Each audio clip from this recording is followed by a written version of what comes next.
specifically, if someone is, not familiar with Riverside County, the county where you're a sheriff, if somebody is from outside of California looking in and they know California's reputation and they know California's horrible gun laws that we fight against every day, and they see a sheriff arresting a gun owner, and that's the context at which they're looking at this incident. They wouldn't know that you're somebody who stood up for Second Amendment rights. You're someone who, and correct me if I'm wrong, you're someone who thinks, hey, it is a better world if sane, trained, law-abiding gun owners or sane, trained, law-abiding people are able to own and carry guns for self-defense. That's your viewpoint. 100%. Yeah, and we're one of the first elected officials, one of the only elected officials in California to come out in support of Trump very early. You endorsed him and support his campaign. One completely. Yeah. Since I've been the sheriff, I'm one of relatively only a few, certainly one of the regulars that are in Sacramento standing up for our Second Amendment rights. I can probably tell you that if I walk into a room with either our governor or our attorney general, you will not find another person in that room that they hate worse or more than me. I routinely, to their face, call them out on their BS, call them out on the lies that they tell Californians, the horrible laws that they want to pass or that they are passing, and it's been constant for 5 years. So truly, I really do believe. I'm 100% for the Second Amendment. But then along the same lines, and especially, I'm only talking about what we're the big elephant in the room that we're here for, about all of the. Truthfully, I'm going to say all of the idiots on social media that really aren't from here. They don't know anything about here, but yet they want to be experts, and then just start blasting, and then everything goes viral, and you got more clicks because you said something that was really good, and then we get to a place where it's just not reality anymore. And so for our reality here, we have gun laws, and we enforce those gun laws, and some of those. In this case, and I said this, and this is never going to be repeated by the media, but I said in a different scenario, that same deputy might have just told that guy to get lost, but we weren't in a same scenario. We were in a specific situation of a president coming to a rally and this guy trying to get guns into it. And regardless of what somebody in Texas after two attempts at an assassination, right, including one where the gun owner was walking around with a gun and law enforcement didn't do anything, right, was heavily criticized. Yeah, so I want to go back to just even getting this. So when they said he was coming here, we had a week's notice, and so for me it was like, oh my God, this is awesome. This is great. I mean, he's coming to our county, and because I'm responsible for security, chances are I'm probably going to get to meet him, get to see him. He's coming to Riverside County, the only place in California, and he chose this. This is awesome. And then in the next breath, it's, holy crap, he's coming to Riverside County, and we have to make sure this goes off without a hitch, and that he actually gets to leave.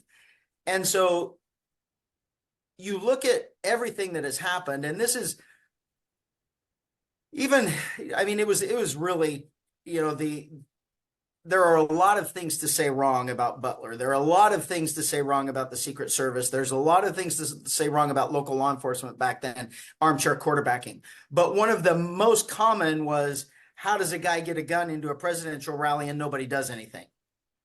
And then that's really what they got beat up for. The absolute most is a person with a gun and a president and Secret Service and protection. What a failure you are, law enforcement. You guys suck. And then so we get to mine, and we stop the guy going in with guns, and the Republicans, the pro 2A guys, are all bashing me, saying, what a failure you are. You arrested the guy with guns. And it's like, and I saw some of these comments. I didn't comment on any of them, but I read them. And then I looked sometimes into the background of the person posting them. And what would have been the argument? What would all of the naysayers right now saying how horrible I am, what would they have been saying about me? Because I'm assuming they all love Trump, because they all know that Trump is the only presidential candidate right now that is not going to take away your Second Amendment rights. And so had I let a couple thousand people in with guns into this event and someone killed him, then what were you going to say about me? It Well, certainly wasn't going to be, well, he's a pro 2A guy, so he gets a pass. well, let's give it a little more context too. Can you shed some light on I've heard and read, and I don't know what's accurate, that he had a fake ID and a fake license. Yeah, so I will tell you everything that the deputy saw and the deputy heard and the deputy making that arrest. So this goes back to the event was not a very secure event.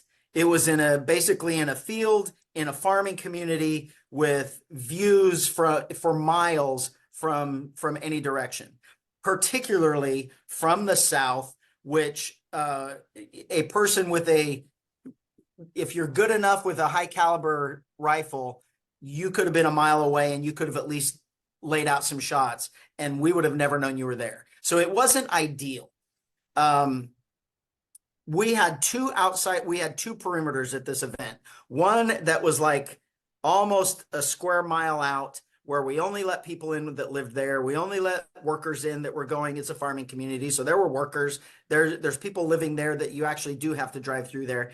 That's the only people that came through the outer perimeter. Then when you got to the inner perimeter, we made sure where exactly you were going. Do you belong at this event? If you belong at this event, you go this way. If you're going to your houses, we make sure you go to your houses. We make sure you're a worker, whatever the case may be. So he gets to the inner one, and then he's about 150 yards away from the absolute hard line stops that are the dogs, the bomb dogs, the gun dogs, the bite dogs, the Secret Service, the FBI, and my deputies with the metal detectors and all of those things. That was like probably 150 yards away from where he was. And so that's the final screening. Do you belong here? Should you be here? All of those things. So the deputy learns that he has guns in the car. Pull him out of the car. Where are the guns? He doesn't have them on his person. Guns are in the car. So the deputy gets permission to search his car for the guns. And to his credit, he gives it. I mean, that's all great. But I mean, we had him here anyway. He wasn't going anywhere. And this entire picture that the deputy is learning is the guy says his name. It's different than his driver's license. He's got a fake license plate on his vehicle. Deputy runs the VIN number. It doesn't come back to anything. So now we have an unlicensed vehicle registered to no one with a fake license plate. The guy gives a name that's different from his driver's license. Then the deputy searching the car finds two guns, multiple boxes of ammo for each weapon, and different passports from different countries in different names, and another driver's license with a different name. Deputy says, holy shit, this isn't all good at a presidential rally of a former president that's already 2 attempts on his life. So, Mr. Miller, whatever your name is, you're going to jail. You're not going any further. So he's taken into custody. Secret Service and FBI are told that we have him, and then he's transported offsite to our sheriff's station. Eventually, he did not talk. He would not talk to the FBI and the Secret Service, and so he was booked in on gun charges. Any of the additional charges, the passports, the Nevada vehicle registration, and all those things, those investigations are for later and for not from me. There's a possibility that they may be filed on by RDA, but it may also be something bigger, and it may be through Nevada. So just to kind of, if I'm in this deputy's shoes, I'm looking at a bunch of things that don't make sense. I'm looking at things that are, I think it's fair to say that there are suspicious things going on. If you have, IDs that don't match, if you have a license plate that isn't real, I think that would cause suspicion whether or not there was a presidential candidate 150 yards away or not.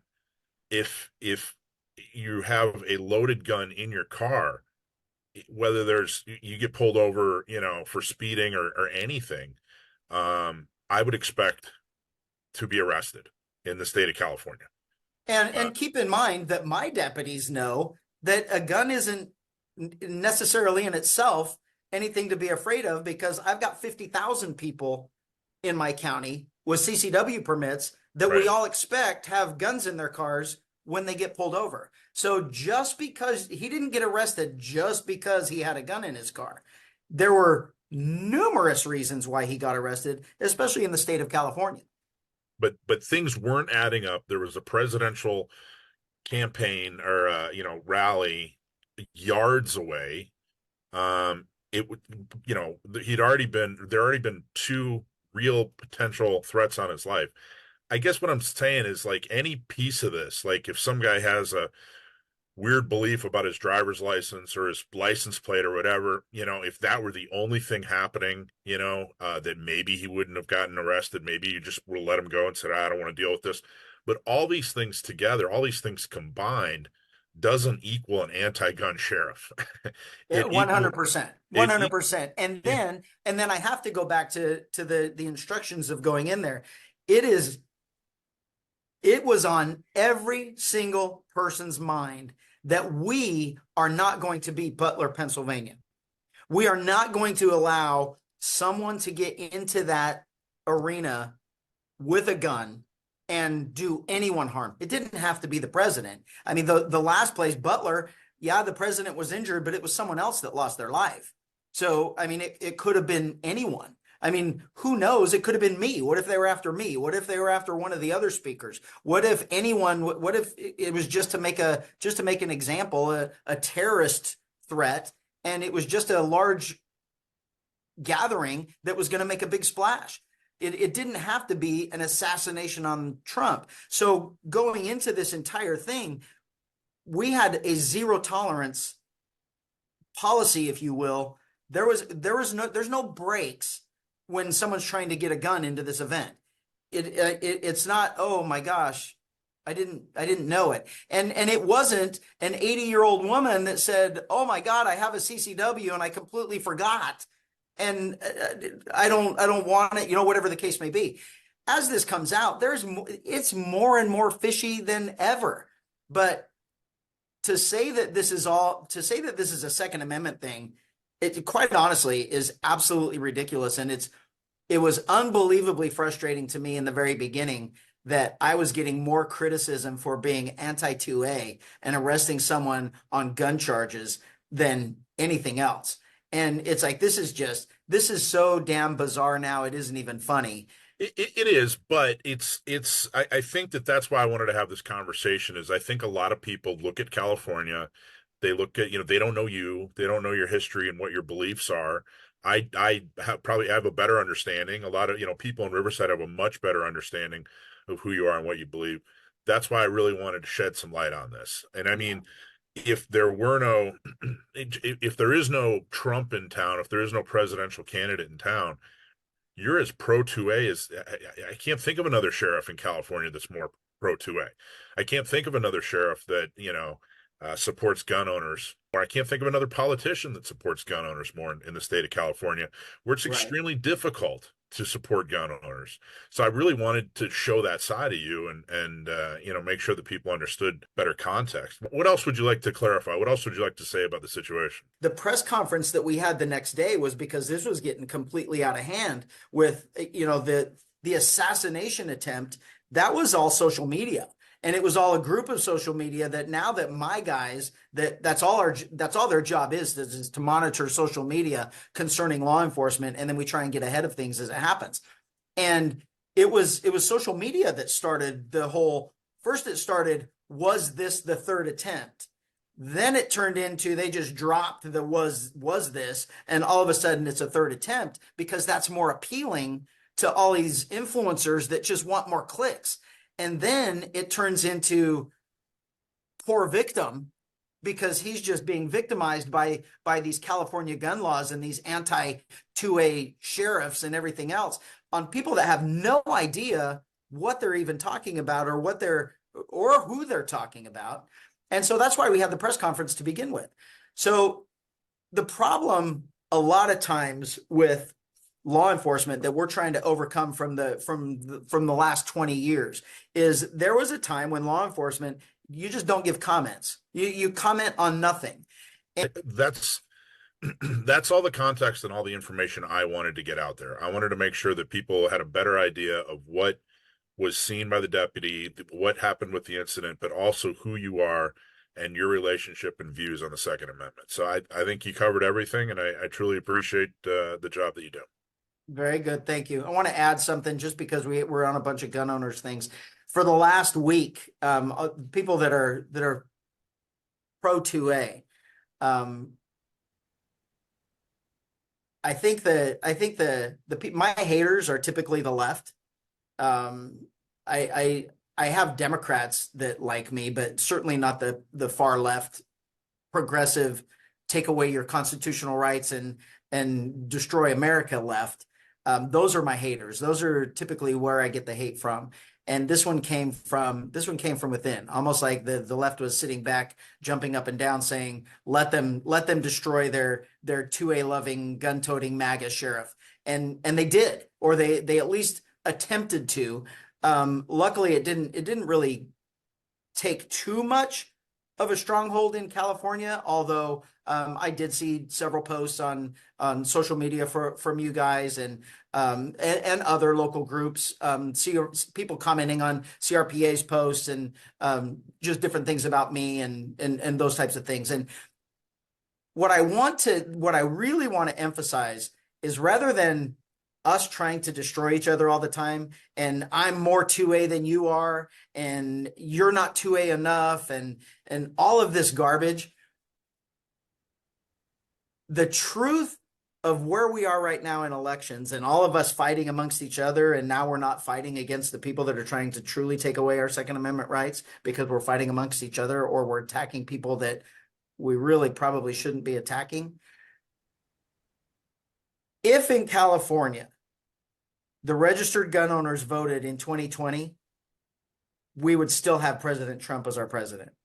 Let that sink in to all of these, and for all of your faithful, the gun owner faithful, whether it's Inland Empire or whether it's San Diego, it's not necessarily those, but you have a lot of people on the peripheral that still comment, that may not be truly members, that are just in there commenting, and they want to give their 2 cents while they're sitting behind their keyboard and with their flower profile so nobody knows who they really are. And the reality of gun owners in California is none of us are registered to vote, and none of us vote. So popular vote, Trump only lost by 2 million votes in 2020, and he lost in California by 3 million. So he really won the popular vote in the rest of the country, but California's 3 million deficit lost him the popular vote. And then of course it goes to, we're always blue. We voted for Biden by the state anyway, so they got all our electoral votes.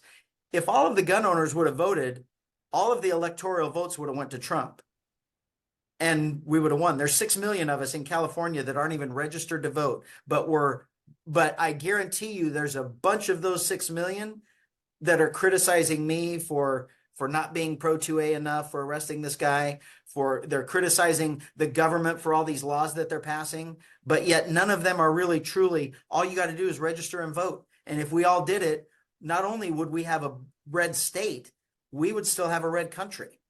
And we could do it. California could do it.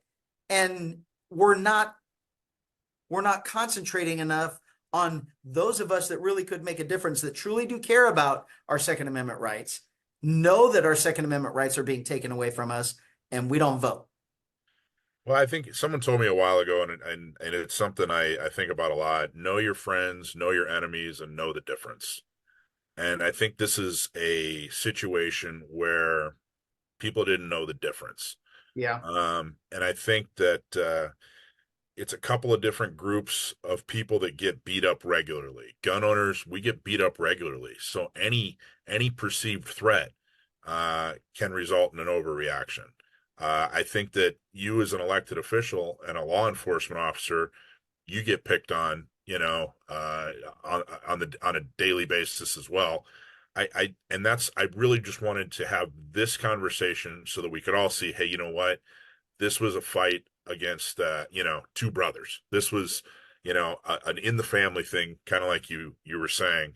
Um, and I wanted to make sure that people understood exactly where he stood and what the context of the situation was. A lot of things happened. They were very, very strange. He legitimately broke some laws, whether he knew what the laws were in California or not, whether those laws are constitutional or not. Some laws were broken. It was a weird situation.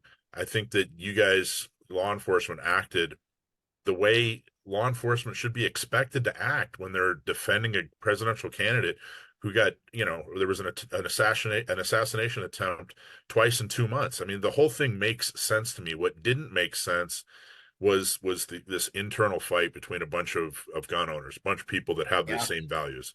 So that's why I wanted to have this. I really truly appreciate you taking the time, Sheriff. Thank you for all that you do, and yeah, thanks for taking the time. Well, absolutely. I mean, we've known each other for a long time, and I know the value of what you guys are doing and trying to spread the word, and particularly here in the IE San Diego and everything else. So it's certainly something that I wouldn't say no to anyway, but particularly in this situation, never do that. So I appreciate you reaching out, and appreciate you having me on. Thanks, Sheriff. Yeah, it's it can get weird here behind enemy lines. So thank you, sir. Appreciate it, Yes, it Sheriff. is. You bet. Have a good one.